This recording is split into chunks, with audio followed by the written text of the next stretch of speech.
네, 4월의 마지막 날이군요.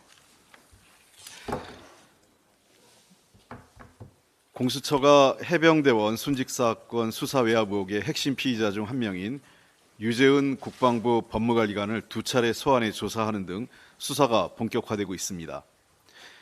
핵심 관계자들이 숨겨온 사실들도 계속 드러나고 있습니다.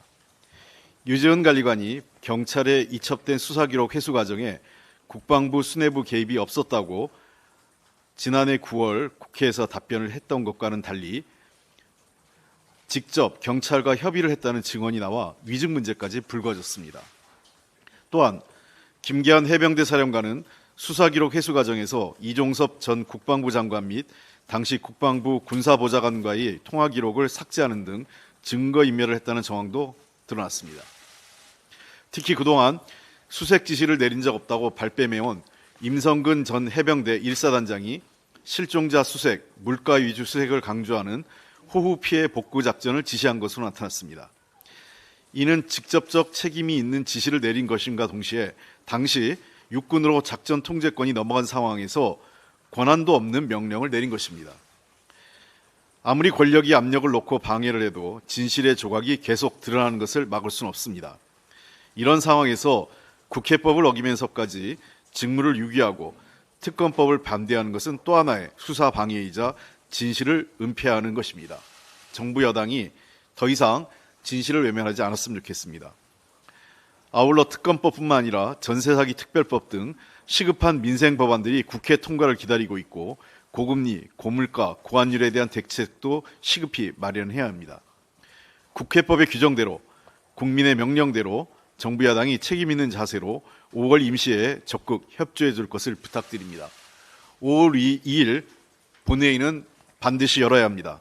그리고 5월 2일 본회의에 해병대 장병 순직 사건과 관련된 특검법과 전세사기 특별법은 반드시 처리돼야 합니다.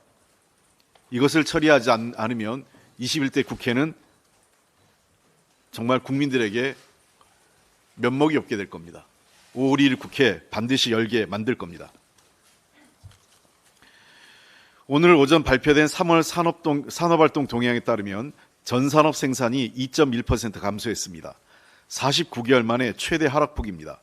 설비 투자도 6.6% 급감해 심각한 상황을 드러냈습니다. 현재 경기 상황을 보여주는 동행지수 순환 변동치와 향후 경기를 예측하는 선행지수 순환 변동치 모두 감소했습니다. 물가는 계속 오르고 있습니다. 냉면, 김밥, 비빔밥, 짜장면, 칼국수, 삼계탕, 삼겹살은 물론 치킨, 햄버거, 피자 등도 줄줄이 오르고 있습니다.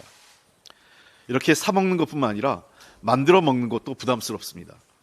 깻잎이 53.8% 급등한 것을 비롯해서 상추, 쌈장, 설탕, 햄, 맛살, 참치캔, 라면까지 다 올랐습니다.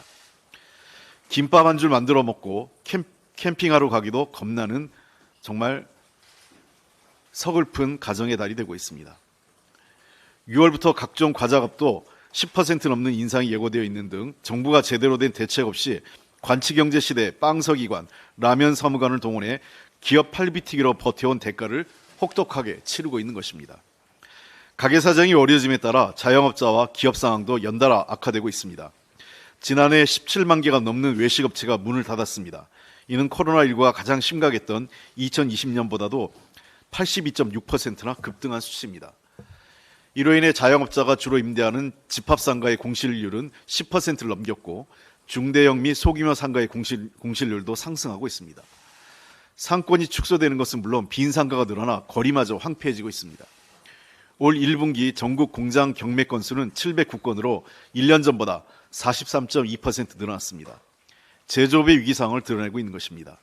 고금리로 인해 빚을 갚지 못해 쓰러지는 기업이 늘어나면서 공장 경매 건수도 지난해 1분기부터 증가하고 있습니다.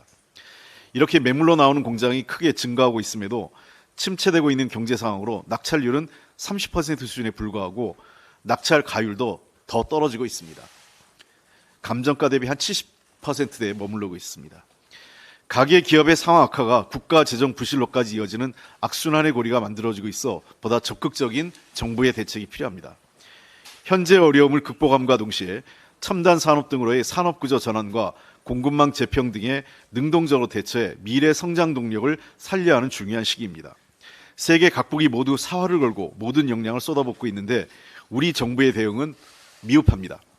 미국은 IRA법을 통해 3,910억 달러를 친환경 에너지 산업 육성, 전기차 산업 지원 등에 투입하고 있고 자국 내 반도체 공장 유치를 위해 반도체법에 근거해 약 527억 달러를 보조금으로 지원해 반도체 투자를 국내 유치에 빨아들이고 있습니다.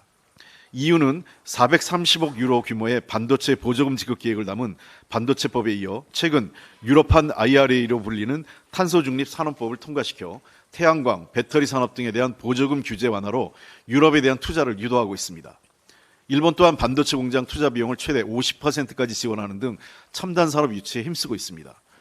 그러나 윤석열 정부는 반도체 등 첨단 산업 투자에 대한 직접 지원 정책 없이 15%에 불과한 세액 공제만으로 글로벌 첨단 산업 전쟁에 임하고 있습니다.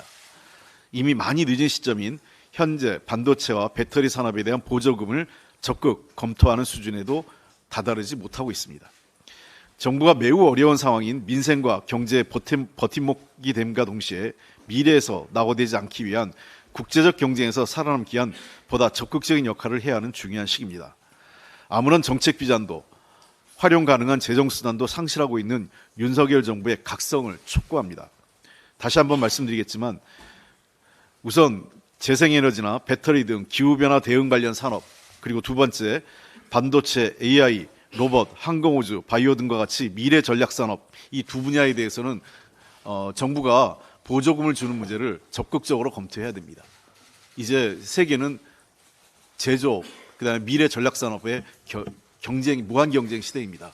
윤석열 정부가 넋놓고 있는 사이에 대한민국은 계속 뒤로 후퇴하고 있습니다.